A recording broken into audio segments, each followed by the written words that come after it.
Golden leaves looked brown to me. The world had less color without you. Shapes in the sky looked plain to my eye. The world had less color without you. One last ride. I A-holes. know plenty of people with eyes closed. They don't see you like I do, darling. Guardians of the Galaxy Volume 3. This is a 2023 film that is directed by, once again, and for the very last time, James Gunn. What is, we see now the Guardians in nowhere, how the resistance at home. It's not till Rocket's past is catching up to him. And of course, this one character named the High Evolutionary is looking for him to not only destroy him, but continue to experiment more on these anthropomorphic creatures. And of course, it's up to the Guardians not only to stop High Evolutionary, but also to save Rocket and also save one of their own. And what do I think of Guardians of the Galaxy Volume 3 is, I love this movie. I do. It is probably the closest thing. It's near close to be a masterpiece. It's such a great film. This is one of probably James Gunn's most high stakes, emotional, impactful film.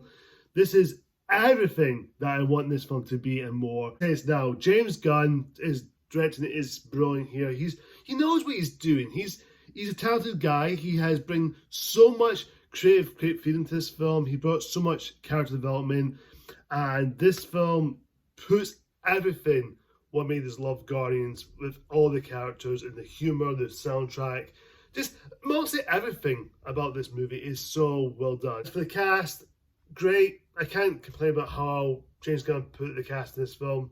Chris Pratt, what can I say? He's just great as Star-Lord. He's just so likable, charming, but yet has that sarcastic side to him. Zoe Saldana as a 2014 Gamora, who apparently she didn't change character, but she still has her purpose in the story and her and the team, which I thought that was a really nice, genuine moment. Even though we do get little hints that maybe she does care about them, but we don't really get much of that. Drax, still funny as hell. Thankfully, he wasn't there for the punch bag like he was in the second film, but he still has some cool moments. Mantis, got a lot more to do. Palm Canfrey, I can't pronounce the actress' name. The actress who plays Mantis, can't remember the name. Karen Gillan as Nebula. Karen Gillan is very underrated in my opinion. Her character Nebula is very, very extremely underrated. Vin Diesel as the voice of Groot is the Chad-looking Groot we saw in Guardians of the Galaxy Holiday Special.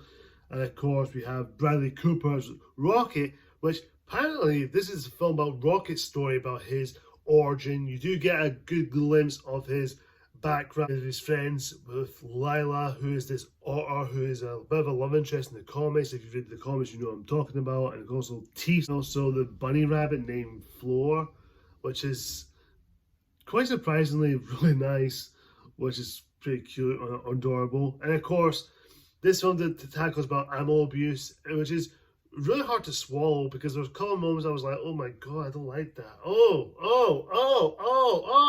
You say is now, High Evolutionary is arguably probably the best Marvel villain for quite some time.